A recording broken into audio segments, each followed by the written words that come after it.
Hey everyone, Digital David here. Today in this video, I'm going to be checking out the OKP K5 Robot Vacuum Cleaner.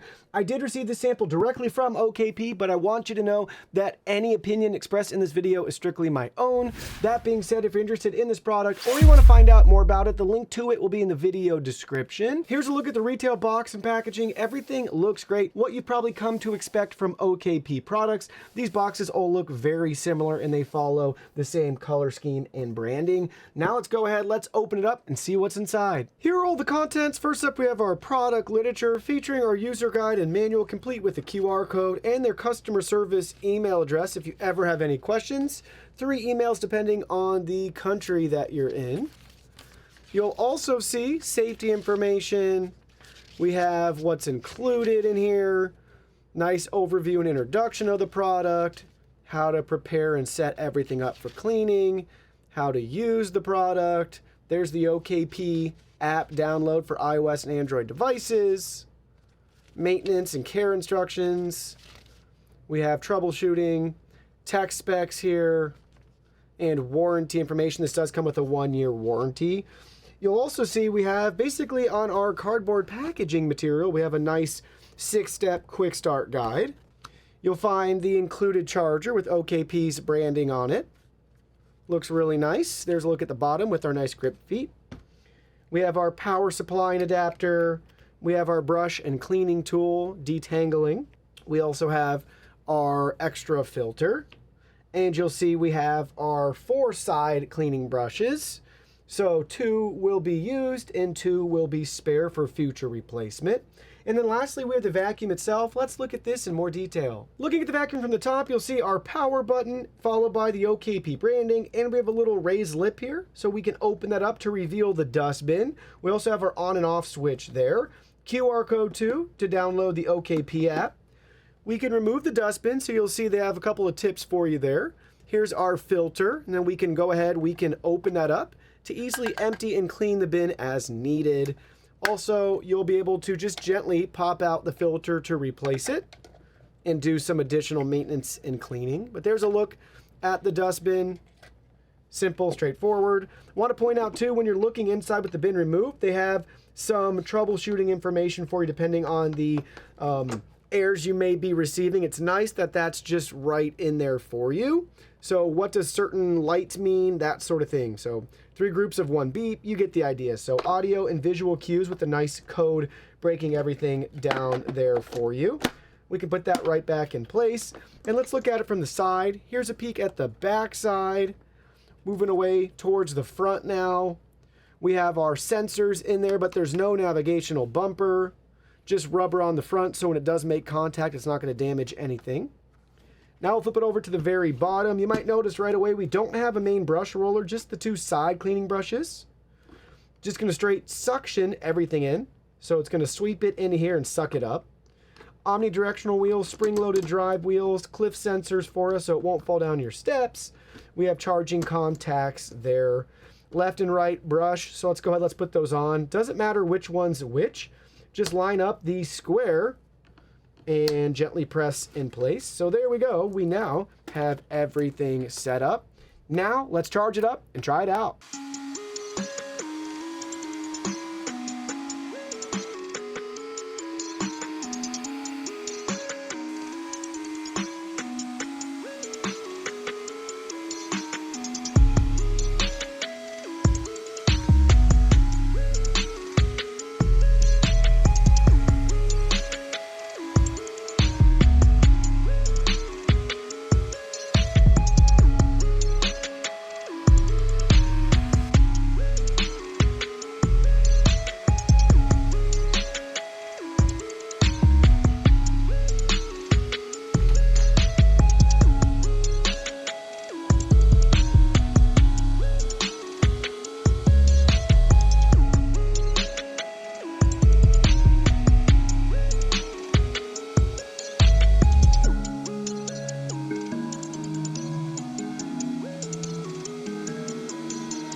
So we just finished cleaning with the vacuum cleaner. We did a couple of different runs upstairs and downstairs. My kids also love to play with RoboVacs. My daughter's less than 2 years old, so she was pushing it and really kind of putting it through the ringer, sitting on it, all that good stuff. And it's great to see that it's held up so far. So the first thing is, let's look at our cleaning results.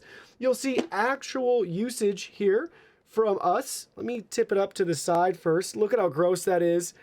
If I tip it upside down, can you see all that hair in there? That is just disgusting. A lot of dirt and crumbs. Up, it's starting to fall out here.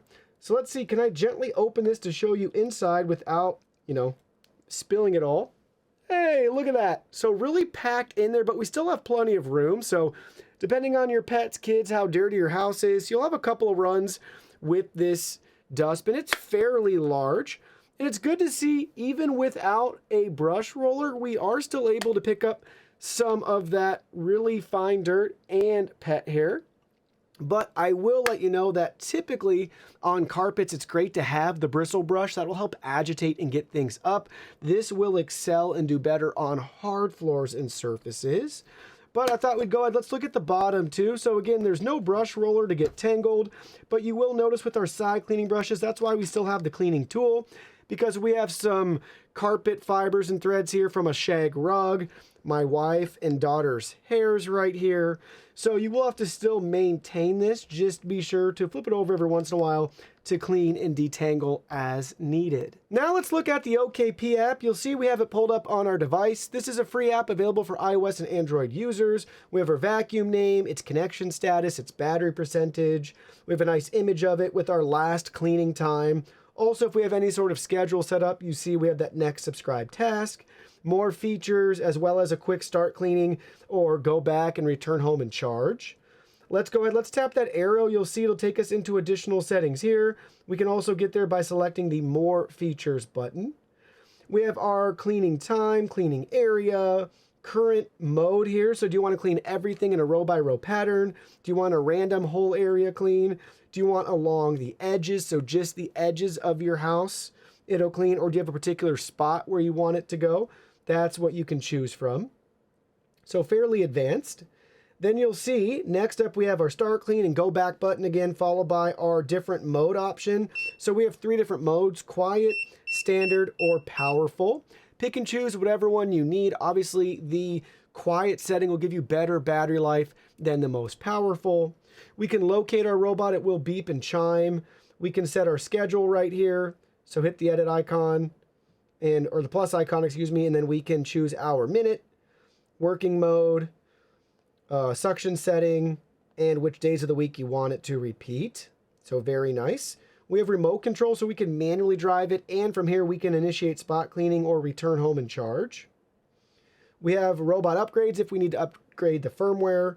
Then we have some additional settings here, so you can view model information. We have our cleaning history. This is pretty cool. So overall duration, area cleaned, how many times it's cleaned. So we did upstairs and downstairs. You'll see our cleaning options here. So the first one ran for 70 minutes. And what's cool is it actually populates a map. Now, I wouldn't say this is the most accurate map and there's nothing you can do with it, but it is cool that we get that nonetheless to show us what it was able to clean. And then here's our second one. So that's going to load 77 minutes. And that's actually more accurate than the upstairs map. So not bad. It's pretty cool that it even has that capability again, just with the sensors that it's equipped with. And I'd say that's probably pretty accurate. That was powerful suction at 77 minutes. It wanted to go back home and charge with about 15% of battery left. So that's going to be your real world usage scenario. But pretty cool. So we have our operational records there, and we can view our Wi-Fi information, and we can turn on a carpet mode if we want. Just toggle that on, and then you can unbind, you can delete, remove the vacuum from your account. So pretty nice app. You can see very simple layout, not the most advanced features, but it also doesn't support mopping or mapping.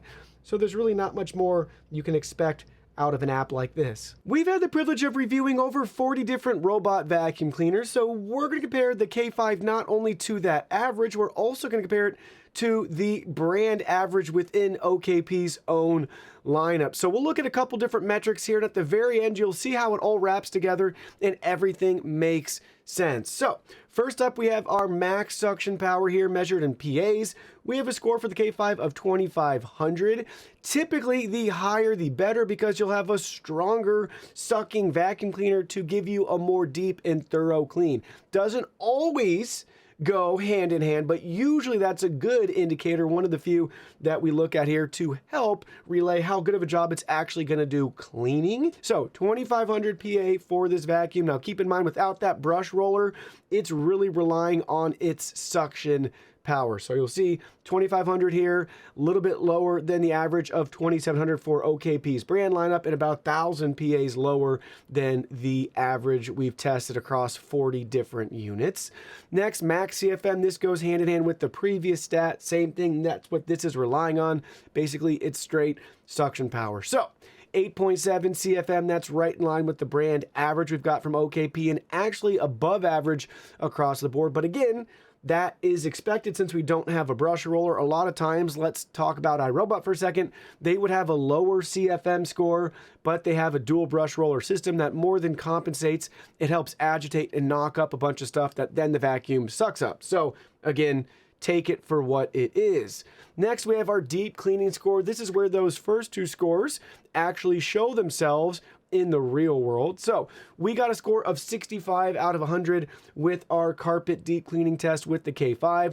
That's 10 points lower than the average for the OKP brand from our own experience, and about 20 points below the overall average across those 40 vacuums. Next, we have our decibel test. We measured 65.7 decibels. That was the max readout that we got with the powerful suction mode selected. That's actually a little bit quieter than the OKP brand average and slightly quieter than the overall average. Now, let me tell you, in a room, you're not going to be able to tell 65 decibels versus 68 decibels with a vacuum cleaner, so it's kind of a moot point, but technically, yes, it is quieter than average. Moving right along to battery life measured in minutes, advertised battery life of 150 minutes versus the brand average overall of 133, so slightly above average there for the brand, and you'll see just a little bit above average from all the other vacuums as well by about 10 minutes. Usually, longer battery life is attributed to a larger battery capacity. Sometimes it can be a mix of the capacity and software tweaks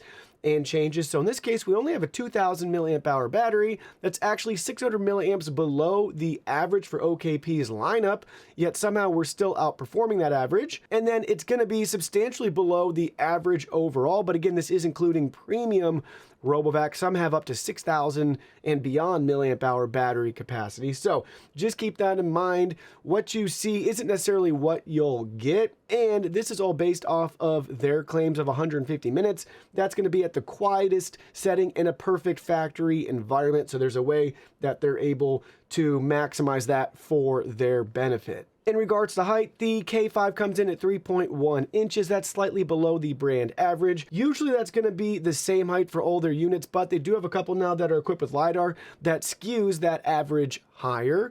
All tested showing right around 3.5. Again, that has to do with most of the vacuums today, at least the higher end versions having LiDAR navigation that leads to a taller height. Usually you'll be around 3 inches or so, give or take, without LiDAR. And then with LiDAR, you're around that 3.5, 3.8 inch range. Next, we have our bin capacity. This is measured in milliliters. I do want to point out this unit is not self-emptying. So typically, not always, but typically you see units like this with a larger bin capacity because they're not going back home to self-empty. When you have self-emptying versions, they usually have a smaller bin capacity because they're free to go back home and empty as needed. So in this case, we're right at the brand average. All the OKP products we've reviewed so far have 500 milliliter bin capacities, and the average overall is only 420. But again, that's because a lot of those models in our general population have self-empty, so they're usually around that 300 milliliter range. Now we can take all that data, really filter it in, and look at it from a price to performance lens. So you'll see even within OKP's own product lineup, this is one of their most affordable models, and it's substantially more affordable than the overall average of all the vacuums that we've tested. And If you remember from all of that previous information, we were typically at the averages where we needed to be, but look at that price discrepancy. Now, again, the biggest thing here though is that price to performance. This is one of those cases where it really is true. You get what you pay for, because I would argue one of our most important tests is that deep cleaning test, and we just weren't seeing the results there. This particular vacuum cleaner will excel and do a great job for just basic cleaning on hard floors and surfaces, but if you have a lot of carpet, you have a lot of pet hair or embedded dirt and debris down into that carpet, it's not going to be able to lift a lot of that away. It will give a nice surface clean, but it won't necessarily give you that nice clean, deep clean in your carpets. So where does that leave us with this vacuum cleaner? Well, let me share with you my final thoughts. This particular vacuum cleaner definitely fills a void on the market. It's a nice entry-level starter RoboVac for people to see and experience one for the first time and get comfortable with them and learn what you do or don't want in regards to future feature sets. And then you can upgrade to the vacuum that you prefer. But with this particular one, small spaces are great, hard floors and surfaces, this will really excel. Maybe you have a lot of shag rugs, things like that a typical or traditional robot vacuum with brush roller gets stuck on. This will do a great job. It won't get stuck in those places because again, it's just straight sucking. There's no spinning brush or mechanism like that to get those threads all tangled and wrapped around. Yes, you'll still have to clean hair off the side cleaning brushes, but that doesn't go away regardless of the vacuum that you get. So that's where this one's going to thrive. Pet hair on hard floors and surfaces, maybe shag rugs, things like that, where a traditional vacuum or traditional RoboVac will get stuck. You might have a better shot of success cleaning it with the vacuum like this. It just comes at the expense of not giving you the deepest clean.